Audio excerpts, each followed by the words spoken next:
Hi friends. எனக்கு இந்தியாவில் இருக்கிறப்போ ரொம்ப நல்லா ஆசைங்க. நம்ம வீட்டிலேயே நெய் செய்யணும் அப்படின்னு சொல்லிட்டு. பட் எனக்கு வாய்ப்பு கிடைக்கல.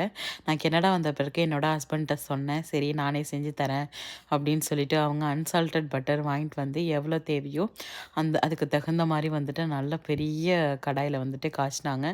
செம்மையான வாசங்க. உண்மையாக சொல்லப்போனால் பட்டரை விட எனக்கு நெய் வாசனை தான் ரொம்பவே பிடிச்சிருக்குங்க. அதுக்கப்புறம் வந்துட்டு நல்லா வடிகட்டி எடுத்துட்டு நம்மளுக்கு எந்த கண்டெய்னரில் வேணுமோ அந்த கண்டெய்னரில் ஆறி போன பிறகு ஃபில் பண்ணிங்கன்னா மணலாக உங்களுக்கு வந்துட்டு நெய் ரெடி ஆகிடும். நானும் வந்துட்டு ஃபஸ்ட் டைம் இதை வந்துட்டு பண்ணி பார்க்குறேன்.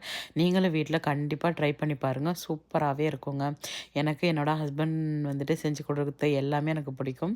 எனக்காக டின்னர் செஞ்சு கொடுத்தாங்க. அதுவும் ரொம்ப பிடிச்சிருந்தது. இது சூரிய கிரகணம் அன்னைக்கு எடுத்த வீடியோ தாங்க. செம்மையாக இருட்டாக இருந்தது ரூம் ஃபுல்லாகவே. உங்களுக்கு காட்டுறேன் பாருங்கள். அதுக்கப்புறம் வந்துட்டு வெட்டிங் டேக்காக நாங்கள் வந்துட்டு வெளியில் போய் ட்ரெஸ் வாங்கலான்னு போனோம். அப்போ எடுத்த வீடியோ தாங்க இது. பிடிச்சிருந்தா